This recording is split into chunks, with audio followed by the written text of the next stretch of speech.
to North Korea to see whether indeed they will attempt a nuclear missile test in the coming hours or days. We know they've got that important anniversary coming up of the birth of Kim Il-sung, the nation's founder. Any signs of stepped up activity at those sites? Yeah, exactly. You are seeing those signs of stepped-up activity recorded just yesterday. This is satellite data that's being monitored by a U.S.-based group.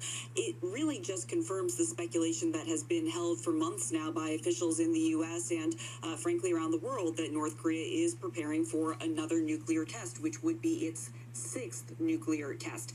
The activity that's being observed in these images seems to indicate some kind of movement around a command center, also in an administrative center, and at the north portal of this site, which is the country's main nuclear facility. Just weeks ago, you had other intelligence gathered by satellites which showed that there was some digging apparently happening at some of the tunnels on site. And really, this is a trend that's been observed for months now, really since the beginning of the year. You've had reports that there was resumed activity at this site, all evidence or indicators that the country was preparing for a nuclear test, which U.S. officials say they are now capable of pulling off really at any moment. So the question is, when exactly do they time that test? You've seen 4 ballistic missile launches just since the start of the year. It would seem that if they are ready to pull off this test, that it could be somewhat imminent. At least that's the speculation from officials in South Korea. The Defense Ministry has suggested that the national holiday, this celebration of the founder's birthday, could be a time at which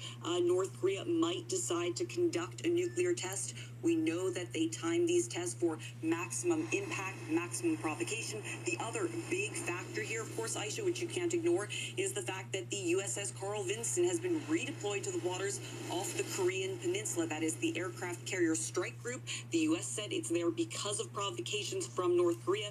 North Korea sees its presence as a provocation in and of itself.